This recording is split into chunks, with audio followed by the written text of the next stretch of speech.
कश्मीरियत के नाम पर पूरे देश में जिस प्रकार से हिंदुओं को मूर्ख बनाया जाता है, जिस प्रकार से हिंदुओं के टैक्स के पैसे से आतंकवाद को पोषित किया जाता है और पिछली 3-4 पीढ़ियों ने जिस प्रकार से एक तरफा हिंसा और अत्याचार को देखा है, वहाँ पर एक बहुत बड़ा जो रोल है वो अंतर्राष्ट्रीय संस्थाओं का है, जो चाहती नहीं है कि उस स्थान पर शांति हो।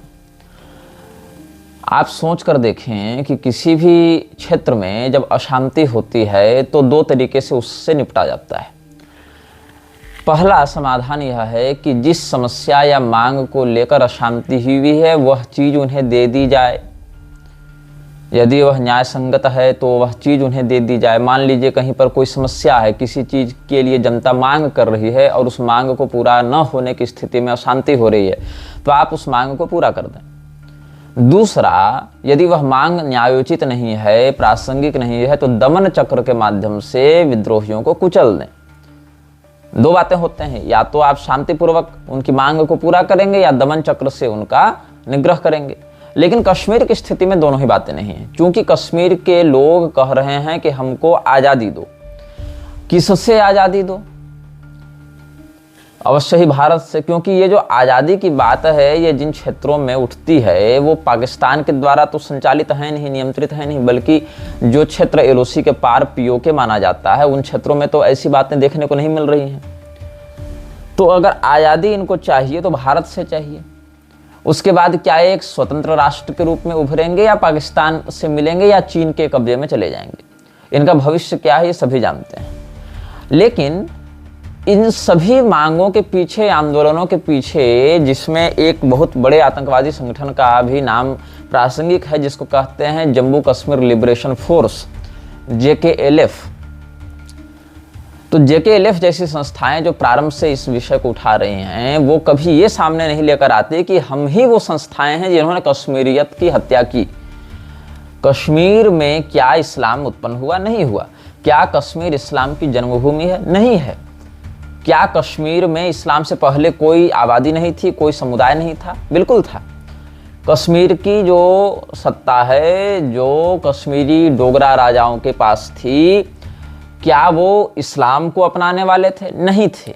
लेकिन कश्मीर को भारत के माथे पर एक ऐसे सरदर्द के रूप में कई दशकों से पाला जा रहा है जिसका अस्थायी समाधान न सरकार करना चाहती है और न अंतर्राष्ट्रीय संस्थाएं करना चाहती हैं।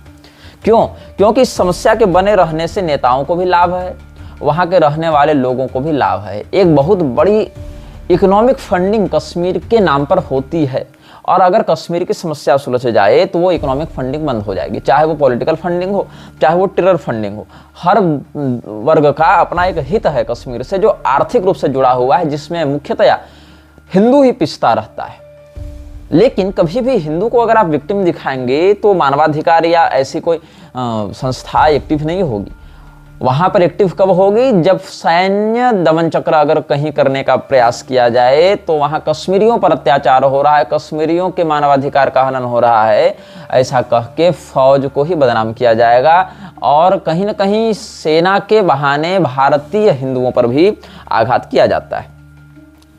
अब मुसलमानों को हिंदुओं के ऊपर ग्लोरीफाई करके हिंदुओं के सब कुछ मुसलमानों के रहमो करम पर हैं ऐसा दिखाने का षड्यंत्र कई दशकों से चल रहा है, ताकि हिंदुओं का अपना स्वाभिमान समाप्त हो जाए। हिंदू अपनी रक्षा, अपनी संस्कृति, अपने अभ्युदय के लिए जब भी चिंतन करे तो उसको अपने सामने एक ऐसी हस्ती दिखाई पड़े जो हस्ती हिंदुओं के अस्तित्व के ऊपर हावी हो जाए। कई बार आपको सोफिया कुरैशी के रूप में प्रस्तुत होती हस्ती दिखेगी, कई बार अब्दुल कलाम के रूप में प्रस्तुत होती हस्ती दिखेगी, जिसको कहीं ना कहीं देशभक्त के रूप में प्रोजेक्ट किया जाएगा। ये दिखाया जाएगा कि हिंदुओं, तुम्हारी सुरक्षा, तुम्हारे वैज्ञानिक विकास के पीछे तो मुसलमान का हाथ था।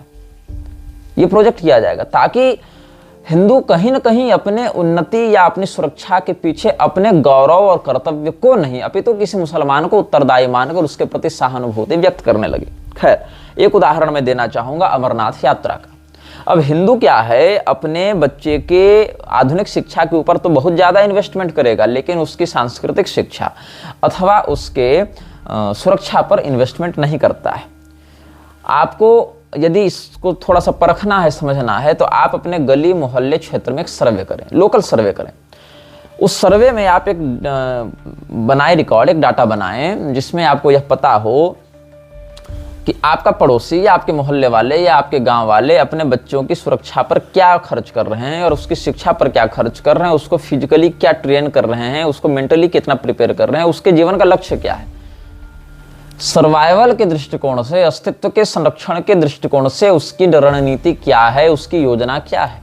बहुत से लोग मेरे हालिया वीडियो के कमेंट में आकर, मेरी पोस्ट के कमेंट में आकर ये कहते हैं कि तुमको युद्ध नीति का ज्ञान नहीं है, तुमको रणनीति का ज्ञान नहीं है, तुम भारतीय सेना का अपमान कर रहे हो, जबकि ऐसा नहीं है।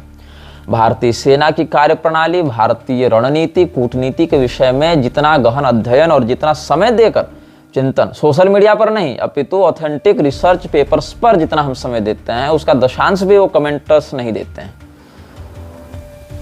वैश्विक घटनाओं पर मेरी दृष्टि तब से सक्रियता से है जब मेरे शरीर की अवस्था मात्र 3 साल की थी। उससे पहले की बातों पर तो रिपोर्ट्स पर निर्भर रहना पड़ता है, रिसर्च पेपर्स पर, इंटरव्यूज पर निर्भर रहना पड़ता है कई मामलों में। लेकिन जब मैं 3 साल का था, उस समय से लेकर मैं जियोपॉलिटिकली बहुत अधिक अलर्ट हूं। और आप लोगों के पास जो सोर्सेज होते हैं या आप लोगों के पास जो सूचनाएं जिस माध्यम से पहुंचती हैं, जिस प्रकार से पहुंचती हैं, उससे अधिक सूक्ष्मता से हमारे पास पहुंचती हैं। तो मैं आपको ये बता रहा था कि अमरनाथ यात्रा, जिसके लिए इतनी सुरक्षा का प्रबंध सरकार को करना पड़ता है, क्यों करना पड़ता है? हिंदुओं के ऊपर आक्रमण करने वाले कौन लोग हैं? क्या वो लोग कश्मीरियत के समर्थक हैं? क्या कश्मीरियत में अमरनाथ यात्रियों पर हमला करना बताया गया है? कश्मीरियत जो है वो क्या है? क्या वो इस्लाम के अतिरिक्त अन्य समस्त विचारधाराओं को समाप्त कर देने का नाम है? क्या कश्मीरियत मुसलमान का पर्यायवाची होता है? क्या कश्मीरियत शब्द हिंदू संस्कृति से संबंधित नहीं है? क्या 3 पीढ़ियों के इतिहास को ही कश्मीर का इतिहास और कश्मीरियत माना जाता है? कश्मीर के इतिहास में क्या आज से 100 साल पहले के विषय सम्मिलित नहीं होते हैं? क्या कश्मीर की पैदाइश, कश्मीरियत का जन्म क्या 100 साल पहले से हुआ है? अमरनाथ यात्रा के विषय में एक बहुत बड़ी अफवाह बहुत प्रगल्भता से दिखाई जाती है, जिसमें किसी मुसलमान गडेरिये का नाम लिया जाता है जो अमरनाथ गुफा की खोज करता है। अब हिंदू इस बात को मान लेता है, क्योंकि हिंदू रिसर्च पर या ऑथेंटिकेशन ऑफ सोर्सेज पर विश्वास नहीं करता है। अमरनाथ जो भगवान हैं, उनका वास्तविक नाम शास्त्रों में अमरेश के रूप में मिलता है। अमरेश, ईश कहते हैं ईश्वर को, स्वामी को, नाथ को। हाँ, जैसे केदारनाथ को केदारेश्वर भी कहते हैं, विश्वनाथ को विश्वेश्वर भी कहते हैं या विश्वेश भी कहते हैं। आप शिव पुराण इत्यादि का अध्ययन करें, लिंग पुराण, स्कंद पुराण, शिव रहस्य या शैवागमों का अध्ययन करें, तो आपको यह ज्ञात होगा कि ईश्वर, नाथ, ये सब शब्द पर्यायवाची हो जाते हैं। जैसे जगन्नाथ को जगदीश्वर भी कहा जाता है, विश्वनाथ को विश्वेश या विश्वेश्वर भी कहा जाता है। वैसे ही शास्त्रों में अमरनाथ शब्द के पर्याय के रूप में या मूलतः अमरेश शब्द आया है। अब कहाँ आया है? तो भृंगीश संहिता एक बहुत ही महत्वपूर्ण ग्रंथ है। भृंगीश संहिता में जहाँ कश्मीर के तीर्थों का वर्णन है, बहुत से ग्रंथ आपको मिलेंगे जहाँ कश्मीर के तीर्थों का वर्णन मिलेगा, हिमालयी तीर्थों का वर्णन मिलेगा, जैसे स्कंद पुराण का मानस खंड, जैसे कि भृंगीश संहिता। अभिनव ग्रंथों में देखें तो नीलमत पुराण या कलहण की राजतरंगिणी, तो ये सब, हालांकि राजतरंगिणी इत्यादि तो धार्मिक ग्रंथ नहीं है, लेकिन उनको एक हिस्टोरिकल एविडेंस के रूप में माना जा सकता है। काव्य के दृष्टिकोण से भी वो ऐतिहासिक घटनाओं का वर्णन करते हैं। किंतु अगर आप धार्मिक प्रमाण के रूप में देखें तो स्कंद पुराण के मानस खंड या हिमवत खंड या जो भृंगीश संहिता, ऐसे जो प्रामाणिक ग्रंथ हैं, हिमवत खंड, मानस खंड, भृंगीश संहिता, इन स्थानों पर कश्मीर के बहुत से तीर्थों का आपको वर्णन मिलेगा, जिसमें अमरेश शब्द भृंगीश संहिता में अमरनाथ भगवान के लिए आया है। तो जो तीर्थ हमारे धर्मशास्त्रों में हजारों लाखों वर्षों से वर्णित हैं, उनके शास्त्रीय प्रारूप को सामने लाने के बजाय उसकी अपेक्षा एक मुसलमान गडेरिये को श्रेय देना कि इसने अमरनाथ गुफा से को खोज करके हिंदुओं को अवगत कराया, मतलब हिंदू अगर तीर्थ भी जा रहा है तो उसके पीछे किसी मुसलमान को ग्लोरीफाई किया जा रहा है। आप समझ सकते हैं इसके पीछे कितनी बड़ी साजिश होगी। जैसे उस क्षेत्र में हिंदू आता नहीं होगा, हिंदू का कोई वहाँ पर ठिकाना नहीं होगा, या उसका हिंदू धर्मशास्त्रों में कोई वर्णन नहीं होगा। अब तो यहाँ तक स्थिति हो गई बद्रीनाथ धाम को भी, बदरी क्षेत्र को भी मुसलमान ये कहकर अपना बताने लगा कि वहाँ हजरत बद्र का स्थान है, वो तो हमारे हजरत बद्र हैं, ऐसा कह के वो लोग कब्जा करना चाहते हैं। श्री राम सेतु को एडम्स ब्रिज कहकर ईसाई कब्जा करना चाहते हैं, और उधर हमारे तीर्थों को हजरत बद्र है, हजरत बाल है, अमरनाथ की खोज मुसलमान ने की, ऐसा कह के हमारे तीर्थों के ऊपर मृक्षों का कब्जा, मृक्षों का प्रभाव व्यक्त कराने का एक अभूतपूर्व षड्यंत्र चल रहा है, जिससे हमारे तीर्थ विकृत हों, तीर्थों की परंपरा विकृत हो, तीर्थों का जो प्रामाण्य है, तीर्थों की जो शास्त्रीयता है, उससे हिंदू अवगत न रहे, और मृक्षराज के ऐसे छोटे बड़े एजेंट ज्ञात या अज्ञात स्थिति में जब ऐसा कुछ करते हैं और हिंदू अपने शास्त्रीय ज्ञान के अभाव में उन्हीं अफवाहों को सत्य मान लेता है, तो एक दुष्परिणाम यह होता है कि आपकी तीर्थ की जो शास्त्रीय सुरक्षा है, मर्यादा है, पवित्रता है, वो नष्ट होती है। उससे जो आपको आध्यात्मिक लाभ, दिव्य प्रभाव होना चाहिए था, वो होता नहीं है। सरकार उसको टूरिज्म के सेक्टर के रूप में डेवलप करके वहां से रेवेन्यू जनरेट करती है, और आप भी वहां पर जाकर डीजे बजाकर नाचने लग जाते हैं। जो उस तीर्थ का प्रधान उद्देश्य था, जो उसके संस्थापन का कारण था, वह कारण ही आप नष्ट कर देते हैं। आपके रिलीजन फॉर्म में तो हिंदू लिखा जाता है, लेकिन आपके अंदर से जो हिंदू का संस्कार है, उसकी जो चेतना है, वो समाप्त हो जाती है।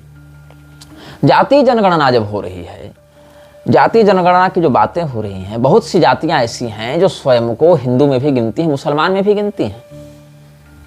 लोग हमें बताने आ रहे थे कमेंट्स में कि लेबनान के मॉडल, जो हमने मृक्षराज के द्वितीय सत्र के प्रथम अनुभाग में सीजन 2 एपिसोड 1 में जो लेबनान, फॉल ऑफ लेबनान हमने बताया था, लेबनान में जैसे इसी प्रकार से जनगणना की गई थी, जहां पर पहले तो ईसाई बहुल्य थे, लेकिन बाद में मुसलमानों ने फलस्तीनी घुसपैठियों को बुलाकर वहां पर पूरा तख्तापलट ही कर दिया था।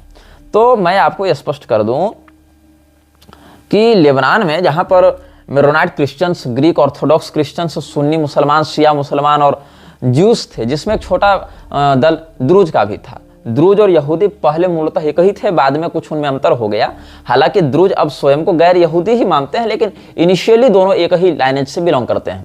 तो उन दोनों स्थिति में, हालांकि देखिए, मैं इस श्रृंखला में बहुत से अंग्रेजी शब्दों का भी या क्षेत्रीय शब्दों का भी प्रयोग करता हूं, क्योंकि कई लोगों ने यह कहा और मैंने भी अनुभव किया कि मेरे मृक्षराज श्रृंखला के दर्शक जो हैं, उनमें एक अच्छा खासा वर्ग तत्सम शब्दों को समझने में कठिनाई का अनुभव करता है। इसीलिए विषय को आप तक सुगमता से समझाया जा सके, इसमें शिव धर्मोत्तर पुराण का एक नियम लगता है, जहां पर सरल भाषा में देशज भाषाओं का प्रयोग करके भी गुरु अपने शिष्य को प्रबुद्ध बनाए, ऐसा एक विशेषाधिकार प्राप्त होता है आचार्यों को, कि अगर संस्कृतनिष्ठ भाषा में किसी विषय का उपदेश शिष्य के हित के लिए किया जाना उतना प्रभावी नहीं लगता है, तो अन्य भाषाओं का, देशज क्षेत्रीय भाषाओं का आश्रय लेकर भी आचार्यगण शिष्य को उस विषय में अवगत करा सकते हैं। ऐसा एक विशेषाधिकार आचार्यों को शिव धर्मोत्तर पुराण में प्राप्त है।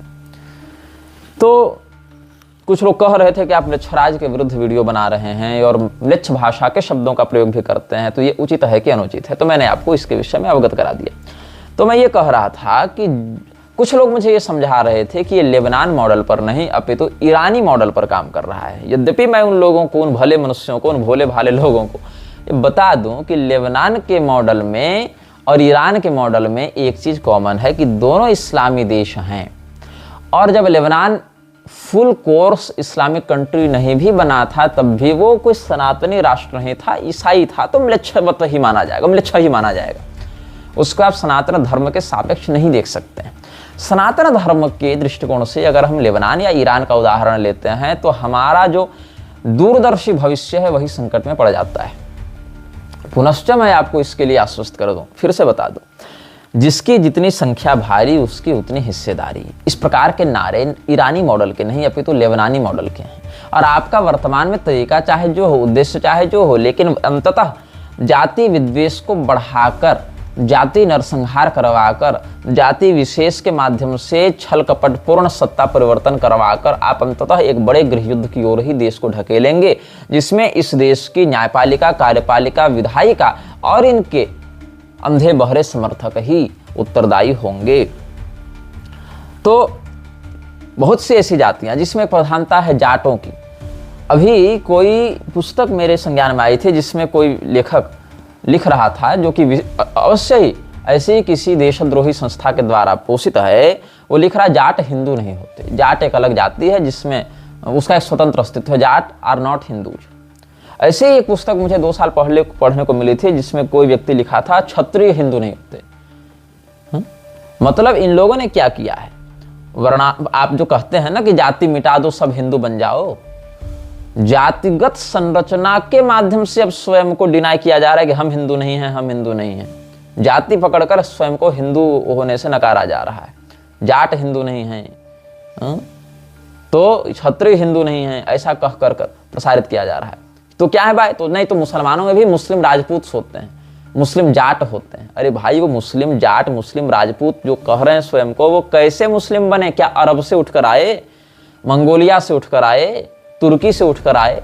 नहीं, यहीं पर उनके पूर्वजों के ऊपर अत्याचार हुआ। उनके पूर्वजों ने लोभिया भय के कारण जो इस्लाम को अपनाया, उस स्थिति में उनका जो हेरिडिटरी लाइनेज था, जो उनका वंशानुगत चिन्ह था, उनका जो पहचान था, उनकी जातिगत जो जिसको हेरिडिटरी प्राइड आप कह सकते हैं, वंशानुगत जो उनका गर्व था वो बचा रह गया। हालांकि वो इस्लाम में कन्वर्ट हुए, लेकिन अपने नाम क्या जाट या राजपूत ऐसा लगाना बंद उन्होंने नहीं किया। इसीलिए आपको मुसलमानों में भी चौधरी टाइटल वाले मिल जाएंगे, जबकि चौधरी मूलतः आदिकाल में देखें तो ब्राह्मणों की उपाधि थी। मिथिला में तो कई ब्राह्मण चौधरी लगाते भी हैं। संस्कृत में चतुर्धर शब्द है। महाभारत के एक बड़े अद्भुत व्याख्याकार हुए हैं नीलकंठ चतुर्धर, उन्होंने मंत्र रामायण, मंत्र भागवत, भारत भावदीप जैसे बड़े दिव्य ग्रंथों की रचना की है। नीलकंठ चतुर्धर, तो चौधरी टाइटल वास्तव में चतुर्धर शब्द का अपभ्रंश है, लेकिन मुसलमान भी चौधरी लगाने लगे। और ऐसे चौधरी ठाकुर ये सब शब्द प्रभुत्वशाली लोगों के लिए प्रयोग किए जाते थे। तो कई मामलों में जमींदारों ने भी, बड़े भूमिपतियों ने भी चौधरी शब्द मतलब चौधरी साहब मतलब राजा साहब, ठाकुर साहब मतलब इस प्रकार से शब्दों का प्रयोग किया। तो ठक्कुर शब्द है संस्कृत में और चतुर्धर शब्द है। तो ठक्कुर मतलब स्वामी, मालिक, और चतुर्धर मतलब चारों दिशाओं से धूलि को धारण करके अपनी प्रजा का संरक्षण या अपने शिष्यों का संरक्षण करने वाला। तो चतुर्धर शब्द ही बन गया चौधरी, ठक्कुर शब्द ही बन गया ठाकुर। और बहुत से जमींदार लगाते थे जिसमें एक बड़ी संख्या ब्राह्मणों की भी थी, विशेष करके मिथिला के ब्राह्मणों की। चौधरी, ठाकुर ये सब उपाधियां आज भी वहां पर लोग लगाते हैं। तो जब जाति जनगणना होगी तो ये स्वयं को कहाँ रखेंगे, जाति में रखेंगे कि धर्म में रखेंगे? और जब कोई व्यक्ति बताएगा कि मैं जाट हूं, मैं क्षत्रिय हूं, तो क्या आप उसको हिंदू मानेंगे, या आजकल जो इस प्रकार से षड्यंत्रकारी पुस्तकें निकल रही हैं उनके आधार पर आप उनको गैर हिंदू मानेंगे? ये एक बहुत बड़ी समस्या है। दूसरी समस्या ये है जो जनरल कैटेगरी में आते हैं। आप कह रहे हैं कि जाति गणना करके मास्टर स्ट्रोक किया जा रहा है, लेकिन कुछ साल पहले तो जब कांग्रेस या अन्य विपक्षी दल इसी जाति जनगणना को लेकर आ रहे थे तो आप कह रहे थे ये तो देश को तोड़ने की बात है, तब आप मास्टर स्ट्रोक की बात नहीं करते थे। मूल बात क्या है कि जो वैश्विक मालिक बताते हैं, ग्लोबल लीडर्स बताते हैं, यहाँ ग्लोबल लीडर मतलब मोदी, ट्रंप, पुतिन इत्यादि नहीं, मैं मिलिछराज और उनके जो एजेंट्स हैं, मतलब मिलिछराज प्लस एसोसिएट्स जो हैं बड़े वाले, ये ट्रंप, मोदी और पुतिन या जिनपिंग के लेवल पर नहीं, ये सब तो मतलब मिडिल लेवल पर आएंगे।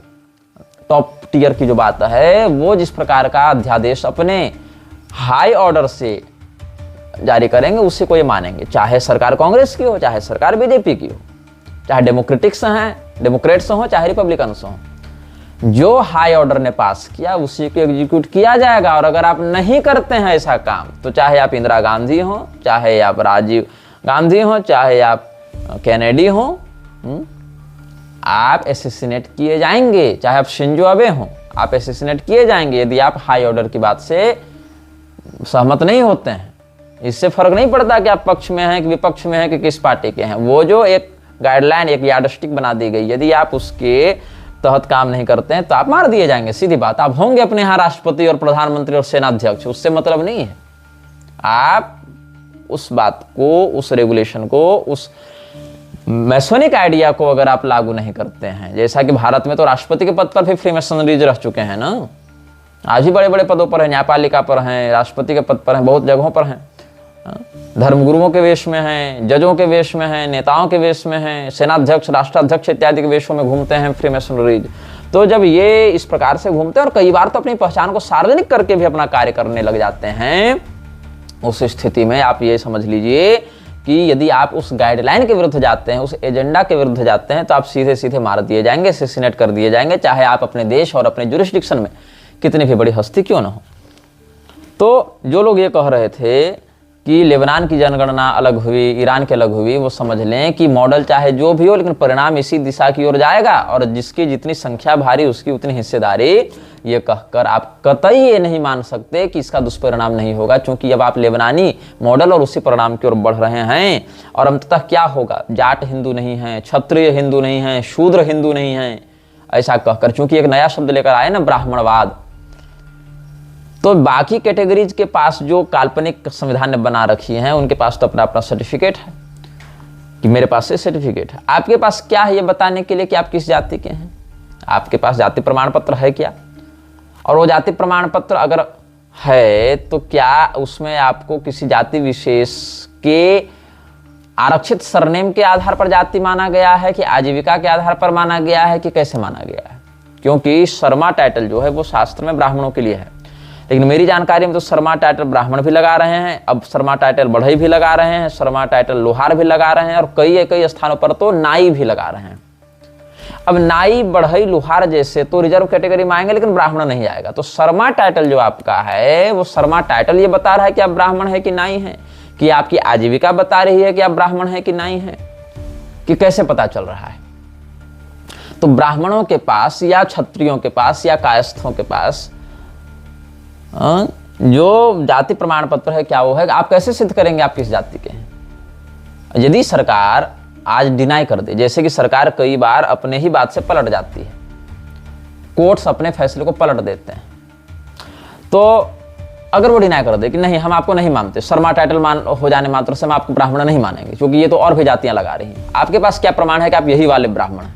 आप दिखाएंगे कि हमारे खतियान में ऐसा है, हमारे पूर्वज ऐसा करते थे। ठीक है, आपके पूर्वज ऐसा करते थे तो कोई भी व्यक्ति किसी भी कर्म को करने के लिए स्वतंत्र है, आर्य समाजी विचारधारा उठाकर ले आएंगे, तब क्या करेंगे आप? क्योंकि सरकार तो पुजारी की ट्रेनिंग दे देकर शूद्रों को भी पुजारी के रूप में भर्ती कर ही रही है, उस स्थिति में कह देगी कि वो भी कर रहे हैं, आपके पास क्या प्रमाण है? तो अगर सरकार डिनाई करना चाहे, आप उससे लड़ नहीं सकते हैं, क्योंकि आपने अपना आधार अपनी अंधभक्ति में समाप्त कर दिया है।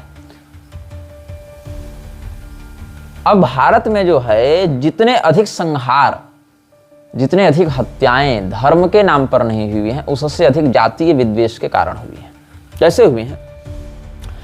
इससे पहले मैं आपको बताऊं कि कैसे संगठित रूप से आरएसएस के माध्यम से सर्वप्रथम जाति पर प्रहार किया गया है और इसका दुष्परिणाम क्या है। मैं आपको कुछ सिलसिलेवार बातें बताऊंगा। मोहन भागवत की ये बयान सार्वजनिक मीडिया पर पब्लिक डोमेन में उपलब्ध हैं। जैसे विवाह संस्कार नहीं कॉन्ट्रैक्ट है, ये किसने कहा था? मोहन भागवत ने कहा था। ये बिल्कुल इस्लामी विचारधारा है, जहां पर कॉन्ट्रैक्ट, ईसाइयत या इस्लाम में यही बात है कि विवाह, वहां तो विवाह शब्द नहीं है, वहां तो निकाह या मैरिज आप मान लीजिए, कॉन्ट्रैक्ट है, एक एग्रीमेंट है।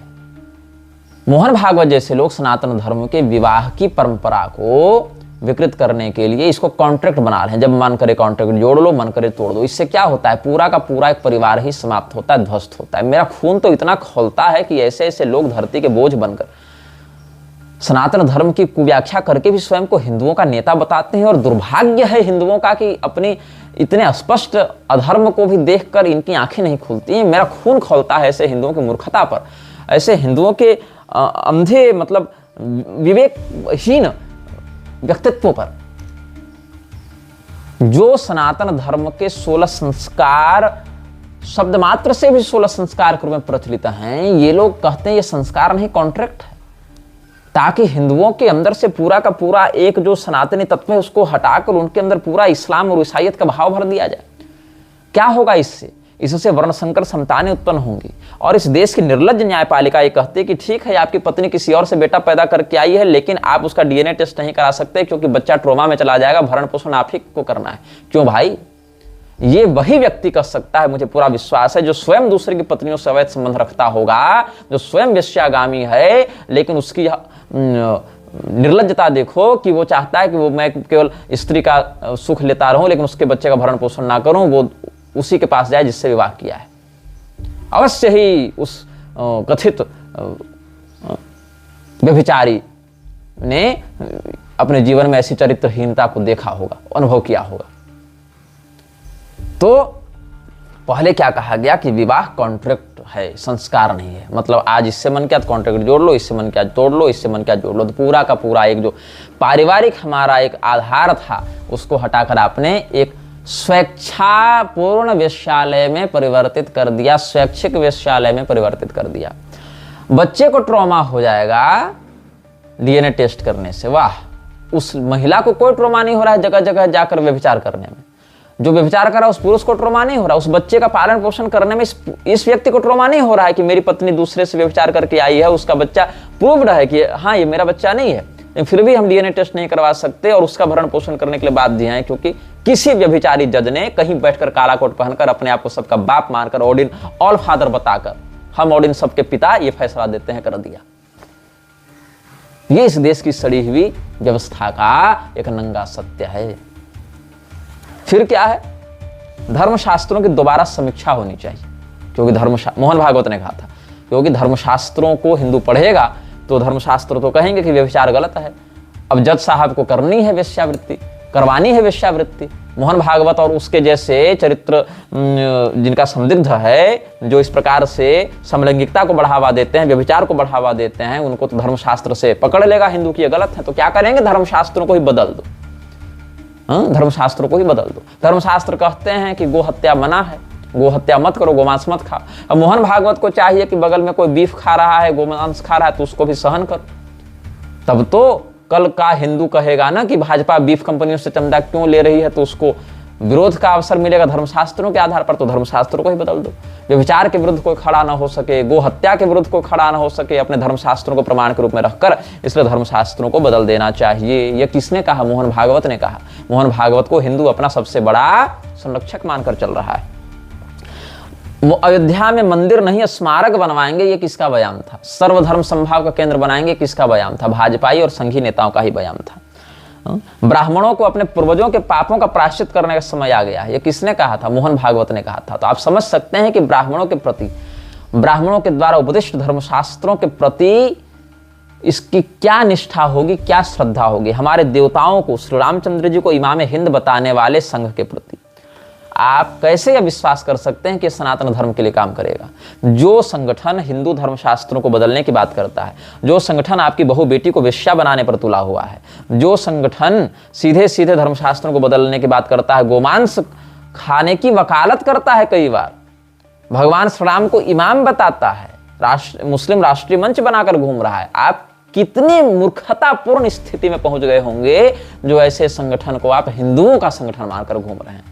इसमें हिंदू जैसा कुछ नहीं है, ये बस एक ऊपर से भेड़ की खाल में भेड़िया बनकर घूम रहे हैं, जो स्वयं को दे present themselves as Hindus but they are not even close to be a Hindu. वो हिंदू बनने से कोसों दूर हैं अभी। हाँ, और क्या, मुसलमान नहीं रहेगा तो हिंदुत्व नहीं बचेगा, ये किसका बयान था, मोहन भागवत का बयान था। जो हिंदू इस्लाम से नफरत करता है उसको मैं हिंदू ही नहीं मानता, ये किसका बयान था। ये सब रिकॉर्डेड बयान है, वीडियो बयान है। नरेंद्र मोदी का यह बयान था कि इस्लाम से नफरत करने वाले को मैं हिंदू ही नहीं मानता। और नरेंद्र मोदी और मोहन भागवत का इस्लामी प्रेम बारंबार सार्वजनिक रूप से उफान मारता ही रहता है। देखो, बात है कि कांग्रेस, ममता बनर्जी, तृणमूल, स्टालिन, ये सारे लोगों का इस्लामी प्रेम बिल्कुल सार्वजनिक है। उनकी नीयत बिल्कुल स्पष्ट है कि उनको हिंदुओं से कोई मतलब नहीं है, वो सनातन धर्म के लिए कभी काम कर ही नहीं सकते, उनका एजेंडा स्पष्ट है। उनके नीति निर्धारकों के भी वक्तव्यों से यह स्पष्ट होता है। लेकिन जो स्वयं को हिंदुओं के नेता के रूप में प्रस्तुत करके हिंदुओं को अपने अनुसार चलाने का प्रयास करते हैं, न कि धर्मशास्त्रों के अनुसार, अपितु हिंदू भ्रमित होता रहे इसके लिए नकली नकली धर्मगुरु खड़े करते रहते हैं स्वयं। शिव जी का अवतार बताता फिर रहा है प्रदीप मिश्रा अमित शाह को। बताओ, क्या आप इस्लाम में इस बात की कल्पना की जा सकती है, अल्लाह छोड़ो किसी एंजल का ही स्वरूप किसी को बता सकते हैं ये लोग, किसी फरिश्ते का बता सकते हैं, नहीं, उसको भी ये लोग कुफ्र मानेंगे। यहां पर नरेंद्र मोदी को भगवान विष्णु का अवतार बताया जा रहा है, नरेंद्र मोदी इसका विरोध नहीं करता, अभी तो स्वयं कहता है कि मुझे भी कहीं लगता है कि मैं नॉन बायोलॉजिकल हूं। यहां प्रदीप मिश्रा शिव जी का अवतार बता रहा है किसको, अमित शाह को। हमारे देवताओं के अवतार ऐसे धर्मद्रोही निर्लज्जों को बताया जा रहा है। और आपको लगता है कि देश में हिंदूवादी सरकार है? देश में कभी हिंदूवादी सरकार नहीं रही है, कभी नहीं। लोकतंत्र हिंदूवादी हो ही नहीं सकता है, इसकी प्रणाली ही हिंदू विरोधी है। इसकी मुख्य संरचना जो है लोकतंत्र की, वही हिंदू विरोधी आधार पर है और इसका मूल उद्देश्य इस देश से हिंदुओं को बड़ी निर्ममता पूर्वक समाप्त करना ही है। The democratic India can't be suitable for cultural Hindus, traditional Hindus. यदि आपको इस देश के संविधान को मानना है तो आपको सनातन धर्म छोड़ना पड़ेगा। यह बहुत बड़ा एक भ्रम है कि संविधान सभी को अपना धर्म पालन करने की अनुमति देता है, बिल्कुल नहीं। वो धर्म की एक नई परिभाषा गढ़कर आपको कहता है यही हिंदू धर्म जो हम बता रहे हैं। वो आपके धर्म को आपके धर्मशास्त्र के अनुसार नहीं देखता, वो आपको हिंदू मानते हुए भी हिंदू धर्म की अपनी परिभाषा बनाकर आपको उसके अनुसार डालने का प्रयास करता है। ये संविधान का नंगा सत्य है। हाँ? और क्या कह रहा था, 50 साल के लिए देवी देवताओं को भूल जाओ, ये किसने कहा था? मोहन भागवत ने कहा था। क्या वो कह सकता है कि 50 साल के लिए सभी मुसलमान नमाज पढ़ना भूल जाए? ये कह सकता है क्या? हाँ? कह सकता है? नहीं कहेगा। लेकिन हिंदुओं को उनके देवताओं से दूर करना, यहां तक कि उनके कुल धर्म जाति धर्म से दूर करना, और अब तो पति पत्नी को भी अलग कर देकर उनको समलैंगिक बना देना। एक और एक बयान आ रहा है कि विवाह एक संस्कार नहीं कॉन्ट्रैक्ट है, कन्यादान मत करो। ये कौन कह रहा है? रविशंकर, जो बारंबार मुसलमान संगठनों से मिलता जुलता रहता है। वो रविशंकर जिसने कन्यादान का विरोध किया, मोहन भागवत जिसने विवाह का विरोध किया। ये क्या हो रहा है देश में? सनातन धर्म के धर्मगुरु और नेता हैं ये लोग।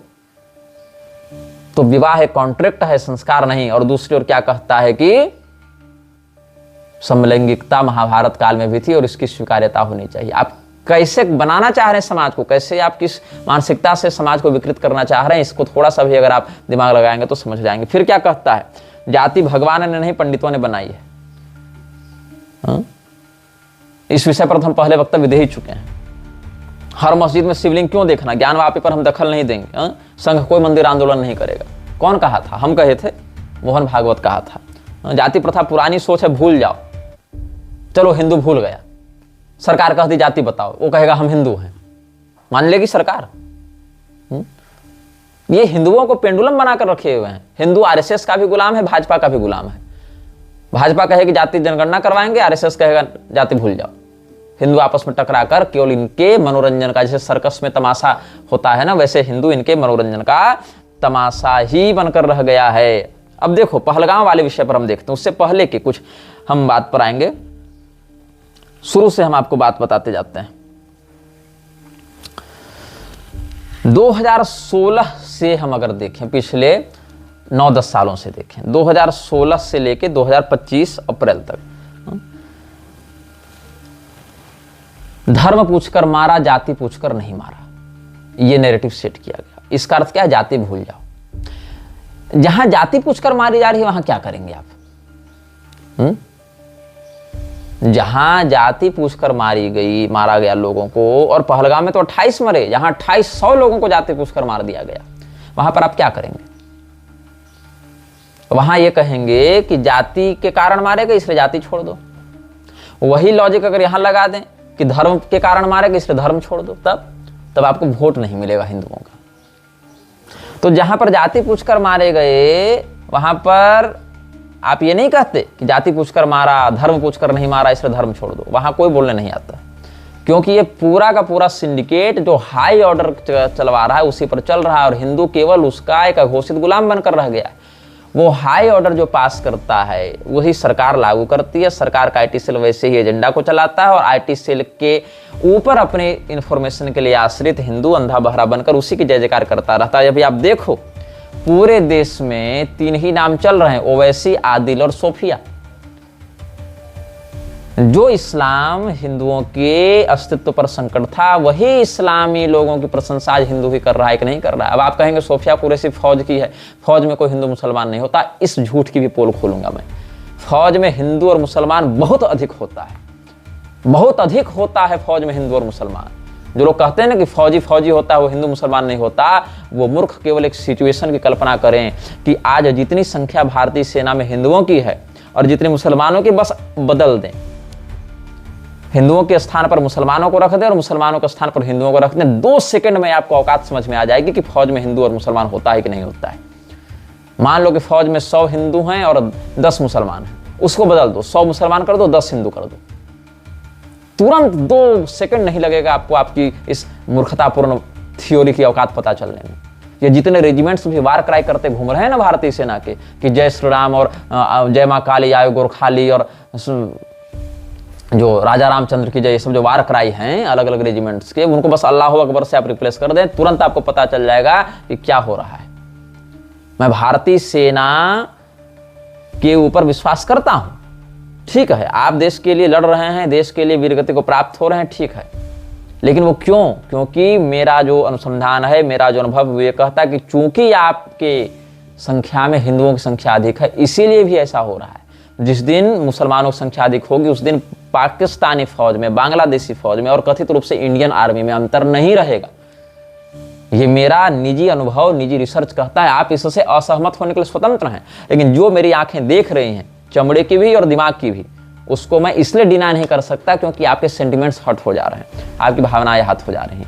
आपकी भावनाओं को पॉलिश करने के चक्कर में अपनी आंखों को फोड़ना मेरी दृष्टिकोण में बुद्धिमानी नहीं है। खैर, तो उत्साद्यन्ते जाति धर्मा कुल धर्माश्च शाश्वता उत्सन्न कुल धर्माणाम मनुष्याणाम जनार्दन नरके नियतम वासु भवति तेनु सुश्रुमा। जाति व्यवस्था हिंदुओं के लिए कवच का काम करती है। बहुत बार कैसे करती है ये मैं आपको बताऊंगा, धीरे धीरे आपको समझ में आ जाएगा। लोग कहते हैं जाति जन्म से नहीं कर्म से होती है। जो लोग ऐसा कहते हैं उन लोगों को मूलतः अपने ही शब्दावली के निरुक्त का ज्ञान नहीं है। जाति शब्द का क्रिया से नहीं जन्म से संबंध है। जिसका क्रिया से उद्भव होता है उसको कृति कहते हैं, जाति नहीं कहते हैं। क्रिया से कृति, कर्म से कृति शब्द बनता है, जन्म से जाति शब्द बनता है। जन्म का संबंध जाति से है और क्रिया का, कर्म का संबंध कृति से है। तुमको भी जाति, कृति, निर्मिति इन शब्दों की ही ओरिजिन के बारे में नहीं पता चल रहा है। और अगर तुम और भी शब्दकोशों को देखो तो आकृतिक ग्रहणा जाति भी मिलता है। जन्म के माध्यम से जिस प्रकार की आकृतियां होती हैं, आकृति से जाति का होता है। खैर, जाति पर हमने बहुत एक विस्तृत वक्तव्य प्रेमानंद के खंडन में बनाया था, जिसको आप लोग लगभग 14 महीने हो गए इस वक्तव्य को आए हुए, आप लोग उसको सुन सकते हैं, मेरे प्रधान यूट्यूब चैनल पर होगा। खैर, अगस्त 2016 में गंगापुर सिटी में शिव कुमार शास्त्री का एक वक्तव्य था। आर्य समाज भगवती नगर के तत्वावधान में 7 दिवसीय चतुर्वेद शतक्रम महायज्ञ था। उसमें कोई आर्य समाजी आए थे, शिव कुमार शास्त्री, वो कह रहे थे जिस दिन व्यक्ति अपने कर्म से अपने आप को उस वर्ण का समझने लगेगा उस दिन व्यक्ति दुखों से दूर हो जाएगा। कर्म से वर्ण को समझने लगेगा तो व्यक्ति दुख से दूर हो जाएगा। ठीक है, कोई व्यक्ति अभी अध्यापक बनने के लिए गया, अध्यापक बनकर जब वो काम कर रहा था आपने उसको मान लिया कि वो ब्राह्मण है, ठीक है। वही व्यक्ति जब वापस आया अपने घर में तो झाड़ू पोछा करने लगा, साफ सफाई करने लगा, तो उसको शूद्र मान लिया जाएगा? माना जाएगा कि नहीं माना जाएगा? अब उसी व्यक्ति का एक जो बच्चा है वो फौज में है, वो अपने आप को छत्री मान लेगा, दूसरा दुकान खोलकर बैठा है वो वैश्य मान लेगा, तीसरे की ग्रुप डी में नौकरी लग गई रेलवे में, वो शूद्र मान लेगा। हो गए एक ही घर में चारों वर्ण के लोग। अब ये बताओ उसकी बेटी का वर्ण क्या होगा? वर्ण व्यवस्था पर ऐसे बहुत कुछ बता चुके हैं आपको। वर्ण व्यवस्था का जो जन्म है उसी से संबंध है, क्योंकि क्रिया सहज होती है। सहज मतलब नॉर्मल वाला सहज नहीं, सहजं कर्म कौन्तेय सदोषम अपि न त्यजेत्। जो आपके साथ जन्मा है वह सदोष होने पर भी त्याज्य नहीं होता है। सदोष होने पर भी त्याज्य हो जाता तो मछुआरे को अपना कर्म छोड़ना पड़ता, मछुआरे को अपना कर्म छोड़ना पड़ता। लेकिन भगवान कहते हैं सर्वारंभा ही दोषेण धूमे नाग्निरिवावृता सदसद योनि जन्मसु। यार समाजी योग दर्शन को मानते हैं कि नहीं? सती मूले तद्विपाको जात्यायुर्भोगा। वहां जाति शब्द का क्या अर्थ मानते हैं आर्य समाजी योग दर्शन में? कर्म मानते हैं, कृति मानते हैं कि जन्म से जाति मानते हैं? खैर, इस विषय पर हम बहुत कुछ बोल चुके हैं, आगे भी समय अनुसार बोलते रहेंगे। लेकिन कहने का अर्थ यह है कि व्यक्ति जो जाति को या वर्ण को कर्म से मानता है वो शास्त्र की परंपरा से बहुत मतलब निंदनीय स्तर पर दूर है, बहुत अधिक अनभिज्ञ है, गफलत में जी रहा है जिसको कहा जाता है। अगर आप कर्म से वर्ण और जाति को मानेंगे तो सीधे सीधे आपको पूर्व जन्म और पुनर्जन्म के पूरे सिद्धांत को ही निरस्त करना पड़ेगा। और पुनर्जन्म का सिद्धांत निरस्त करना सनातन के अस्तित्व और विचारधारा पर ही कुठाराघात करना होगा। पुनर्जन्म का सिद्धांत ही जाति और वर्ण के पीछे पूरा का पूरा आधार निर्माण करता है, आधार को निर्मित करता है। अच्छा चलो ठीक है, आगे अब 2020 में देखते हैं। एल्सन टेक्नोलॉजी दिल्ली नाम की कंपनी, उसने क्या किया था, जो नेशनल चैंपियनशिप बनाया था, उसने fastest growing and best organisation का अवार्ड जिसको प्राप्त हुआ था 2014-15 में, एल्सन टेक्नोलॉजी दिल्ली, वो एक रिपोर्ट जारी करती, इसमें कहती है गुरुकुल परंपरा पक्षपाती थी और ब्राह्मणों को या कुछ प्रसिद्ध क्षत्रियों को ही शिक्षा देती थी, बाकी को वंचित रखती थी। अच्छा, गुरुकुल परंपरा पक्षपाती थी, ऐसा ऐसा कहना है। आपको क्या लगता है जितने भी निर्माण कार्य, जितने भी औद्योगिक कार्य थे, वो क्या ब्राह्मण और क्षत्रिय करते थे? और जितने भी आप 99% कारुकर्म देख लें, जितने भी ज्वेलरी सेक्टर्स हैं, रथ निर्माण के ऑटोमोबाइल सेक्टर्स थे, जितने भी हथियार के इंडस्ट्रीज थे, जितने भी वास्तुकला के थे, वो क्या ब्राह्मण और क्षत्रिय बैठकर बनाते थे? नहीं, शूद्र बनाते थे। वैश्य उनका मैन्युफैक्चर करते थे, उनको मैन्युफैक्चरिंग देते थे, क्षत्रिय उनको सुरक्षा देते थे, ब्राह्मण उनको शिक्षित करते थे। हाँ, हर प्रकार के शास्त्र में हर प्रकार के व्यक्ति का अधिकार नहीं था, लेकिन जिसमें उसकी आजीविका निश्चित है, जिससे उसको सम्मानित और सुरक्षित जीवन आर्थिक और हर प्रकार से मिल सकता है, उसकी तो शिक्षा दी जाती थी। यही कारण है भारत का जो स्वर्णिम काल माना जाता है, सोने की चिड़िया जब भारत को माना जाता था, तो क्या ब्राह्मण बैठकर वो उद्योग चला रहा था, क्षत्रिय बैठकर चला रहा था? नहीं। और ब्यूटीफुल ट्री, इस पुस्तक को आप पढ़िएगा कभी, उसमें आपको बहुत से प्रमाण ऐसे मिलेंगे जहां पता चलता है कि गुरुकुल में तो शूद्र छात्रों की संख्या ब्राह्मणों से अधिक थी, लेकिन इन बातों को सामने नहीं लाया जाता। हर प्रकार के व्यापार में भी तो हर प्रकार के वर्ण का अधिकार नहीं है।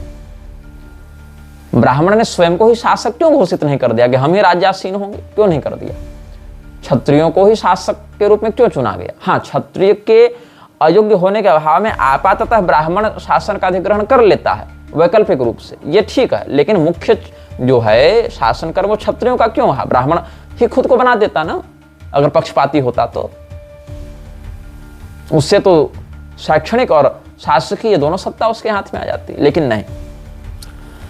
इन लोगों को तो दुष्प्रचार करना है, इन लोगों को तो कहना है कि हमको वंचित रखा गया, वंचित रखा गया, वंचित रखा गया। भाई, वंचित रखे जाने को जो तुम काल मानते हो, उस काल में इतने अद्भुत आविष्कार हो गए, इतने गजब गजब रचनाएं हो गई, इतना, जिसको मार्वेल ऑफ इंडिया कहा जाता है, गोल्डन एज ऑफ इंडिया कहा जाता है, वो तब हो गया जब आप वंचित थे। और आज जब आपको इतना संविधान का संरक्षण और शिक्षा प्राप्त है, तब क्या कर रहे हैं आप?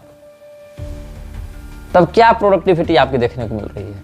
तब ये हाल हो गया है देश का कि 80 करोड़ लोग सरकार के द्वारा दिए गए अनाज पर आश्रित हैं, नशेड़ी बन चुके हैं, क्रिमिनल माइंडसेट से युक्त हो चुके हैं। ये स्थिति हो गई। अस्तु, ओंकार नीरज निरालने 2020 में कहता है, उसी का, एल्सन टेक्नोलॉजी का, जाति व्यवस्था को खत्म करने के लिए हिंदू धर्मगुरुओं को क्या करना चाहिए, इस पर उसने एक आयोजन किया था और कहा था कि राष्ट्रीय स्तर का सम्मेलन, जिसमें सारे प्रमुख लोगों को बुलाया जाए जो सनातन धर्म उसके प्रचार से जुड़े हुए, ऐसे लोगों का सम्मेलन किया जाए, और यहां तक कि उन ब्राह्मणों को समाप्त किया जाए जो नाग की तरह सनातन धर्म के ऊपर कुंडली मारकर बैठे हुए हैं। इस प्रकार से कहा इस व्यक्ति ने। मनोज मुंतशिर, आप जान ही रहे हैं, जिसने कहा कि हमने हनुमान जी को भगवान बनाया। ये हनुमान जी को भगवान मानता नहीं है।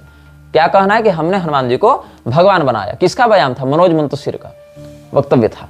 मनोज मुंतशिर जो है वो, उसने लिखा था ना, जाति हाय रे जाति, ये करके पोएम थी उसकी, कि जाति जन्म से नहीं कर्म से होती, कर्म से कृति होती है, जाति का अस्तित्व तो जन्म से ही है। अब आते हैं, ये सब 2022 तक था। अब 4 फरवरी 2023 में मुंबई में आरएसएस का जो चीफ था मोहन भागवत, उसने कहा जाति भगवान ने नहीं पंडितों ने बनाई, भगवान के लिए हम सब एक हैं। समाज को बांटने के कारण देश में आक्रमण हुए। अच्छा, भगवान स्वयं क्या कहते हैं? चातुर्वर्ण्यम मया सृष्टम, मेरे द्वारा चारों वर्णों की रचना की गई। अब उसके बाद है गुण कर्म विभागशः। हाँ, तो सृष्टम कहा गया, सृष्टम में ही पूरा का पूरा रहस्य छिपा हुआ है, मेरे द्वारा रचना की गई। भगवान अगर गुण और कर्म का अर्थ इस जन्म से जोड़ना चाहते तो ये सीधे सीधे कह सकते थे कि इस गुण को अपनाने वाला कोई भी व्यक्ति ब्राह्मण कहलाएगा, इसको अपनाने वाला कोई भी व्यक्ति क्षत्रिय कहलाएगा, इस काम को करने वाला कोई भी व्यक्ति वैश्य या शूद्र कहलाएगा। लेकिन नहीं, श्रेष्ठम, मैंने इसके आधार पर रचना कर दी। तो किस प्रकार के कर्म? सती मूले तद विपाक हो, जो कर्म विपाक बच जाता है, जात्यायुर्भोगा, जो हमने आज कर्म किया उसका ही फल तो आगे भोगेंगे। तो अगर हमने इस जन्म में क्षत्रिय के रूप में अपने कर्तव्य को किया तो हम प्रोन्नत होकर ब्राह्मण बनेंगे, या अवनत होकर, अगर विपरीत स्थिति हो गई तो अवनत होकर वैश्य वर्ण में जाएंगे। कब? अगले जन्म में, न कि इसी जन्म में। इसका अब इसी जन्म का किया गया कर्म अगले जन्म तक कैसे जाता है, इसमें लिंग शरीर निमित्त बनता है। इसको समझने के लिए आपको श्रीमद् भागवत में राजा प्राचीन बरही और देवर्षि नारद का संवाद पढ़ना पड़ेगा। चौथे स्कंद के आखिरी में देखिएगा। लिंग शरीर किसको कहते हैं, वो कैसे कर्म प्रारब्ध का संचय करता है, और कैसे उस कर्म प्रारब्ध के माध्यम से जो इस जन्म का कर्म है वो अगले जन्म में प्रभावी होता है। यदि आप पुनर्जन्म की अवधारणा को नहीं मानते हैं तो सीधे सीधे आपको पारलौकिक सुख और दुख पर भी निष्ठा नहीं रखनी पड़ेगी। तब आपके समस्त सनातनी जो सिद्धांत हैं वही समाप्त हो जाएंगे, क्योंकि श्रीमद् भगवद गीता में ही पुनर्जन्म के सिद्धांत को दृढ़ बताया गया। आप 6ठे अध्याय में देख लें। 6ठे अध्याय में क्या कहते हैं, शुचिनाम श्रीमतांगे ही योग भ्रष्टो भी जायते पार्थ नैवे हनामुत्र विनाशस्तस्य विद्यते। ये सब क्या है, पुनर्जन्म के सिद्धांत को दृढ़ करता है।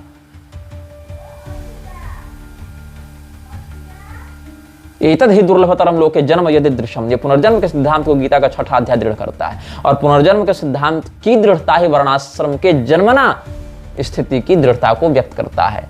अब जो लोग जाबाल, सत्यकाम और विश्वामित्र जी का प्रकरण लेकर आते हैं, इनके शंका का समाधान हमने अपने वर्णाश्रम व्यवस्था वाले वीडियो में ही इसी कामाख्या में बैठकर 3 साल पहले कर दिया था, इसलिए उसकी पुनरुक्ति हम नहीं करेंगे। हम ये कहना चाहते हैं कि जाति को पूर्णतया समाप्त करके जाति धर्म से हिंदू को नष्ट करना, यही इनका उद्देश्य हो गया है।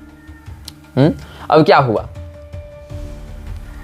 क्या कहता है, रविवार को मुंबई में जो 4 फरवरी के आसपास जो कार्यक्रम हुआ था मुंबई में, वहां रविदास जयंती, संत रविदास जयंती पर। अब रविदास जी की बात करें तो रविदास स्वयं को सदैव चमार जाति का बताया, जो कि सत्य भी था। उन्होंने कभी भी ये नहीं कहा कि हम इतने बड़े ज्ञानी हो गए तो हम ब्राह्मण हो गए, उनका कोई ऐसा बयान नहीं मिलता है। हाँ, उनके नाम पर, रैदास और कबीरदास के नाम पर बहुत सी फर्जी कविताएं भी घूम रही हैं, लेकिन जो ऑथेंटिक उनकी रचनाएं हैं, प्रामाणिक रचनाएं, वहां रैदास ने स्वयं को चमार के रूप में ही प्रस्तुत किया है, चर्मकार समुदाय का ही बताया, और इसके लिए उनको कोई आपत्ति नहीं थी बाकियों से। उन्होंने कहा ये मेरी जाति, ये मेरा कर्म और ये मेरा भगवत भजन, इतना ही उन्होंने कहा। इसके अलावा उन्होंने कभी भी न ये कहा कि मेरे ऊपर अत्याचार हो रहा है, न कभी ब्राह्मणों को गाली दी जैसा आजकल उनके कथित अनुयायी कर रहे हैं, और न कभी इस बात को लेकर उनके अंदर कोई हीन भावना हुई कि मैं किस समुदाय में जन्म लिया हूं। अभी तो उन्होंने ये कहा कि एक चमार के रूप में हिंदू बनना मुझे स्वीकार है, लेकिन मुझे कलमा पढ़कर मुसलमान बनना स्वीकार नहीं है। ऐसा उनकी आधिकारिक रचनाओं में प्राप्त होता है। This video may get deleted soon. Please download using third-party apps. You may also re-upload this video on your channels. Thank you.